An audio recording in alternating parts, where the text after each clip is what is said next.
Kontraksi ekonomi terbukti sudah 4 kuartal minus. Maka efek bulan Juli lockdown PPKM Jawa Bali di mana 70% peredaran uang nasional ada di sana untuk menahan laju pemaparan dibatasi gerakannya. Hal ini secara ekonomi pasti akan berpengaruh besar ke arah negatif lagi. Kita semua tahu strategi ekonomi tidak tumbuh baik selama ini. Pandemi gelombang pertama membuat minus 4 kuartal. Lalu pandemi gelombang kedua sedang kita bersama perangi saat ini. Entah apa yang terjadi dalam 2 kuartal ekonomi ke depan sisa tahun 2021 ini. Namun pemerintah tetap optimis bisa membuat ekonomi naik. Bahkan kalau tidak percaya akan dipanggil Pak Luhut. Sehubungan dengan yang tidak percaya akan mendapatkan penjelasan Pak Luhut, maka saya mengacungkan tangan tinggi-tinggi dan berkata dengan keras, Saya Pak, yuk ngobrol Pak, bagaimana strateginya dan akan lakukan apa Pak agar ekonomi tumbuh. Kalau ternyata jawabannya dengan investor asing masuk, itu bukan jawaban yang bikin kami semangat Pak, yang lain dong. Kalau dengan pinjaman hutang, itu juga bukan sesuatu yang baru.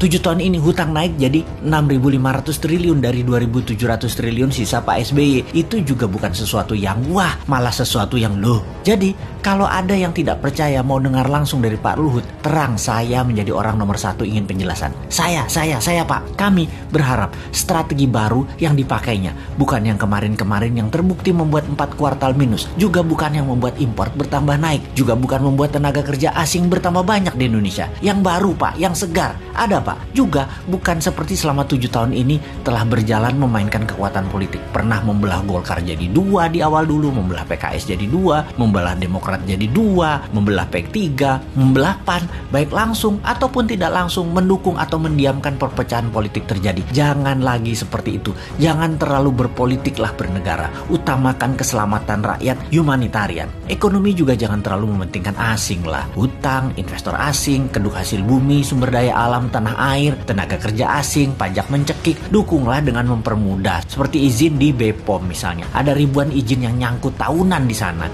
Juga berpihaklah dengan regulasi digital yang terbuka dan luas agar muncul startup unicorn atau dekakorn yang sampai saat ini nggak tumbuh-tumbuh lagi. Yang ada 5 unicorn itu juga produk sebelum 2014 kebanyakan. Bukan kebijakan selama 7 tahun berkuasa. Kalian belum membantu digital anak bangsa satu pun jadi unicorn karena kebijakan kalian. Mana janjinya? Ini hanya sedikit janji kampanye yang dipertanyakan generasi muda. Lalu ada mini lockdown Jawa Bali Juli ini. Akibatnya pasti melambat lagi 2 kuartal ke depan. Bisa minus lagi. Jangan sampai 6 kali minus loh ekonominya. Sampai akhir tahun 2021 ini minus. Itu berbahaya. Berat mesin ekonomi kalau turunnya terlalu dalam atau diamnya mesin terlalu lama. Yang New Mind takut adalah minyak crude oil yang saat ini $75 per barel.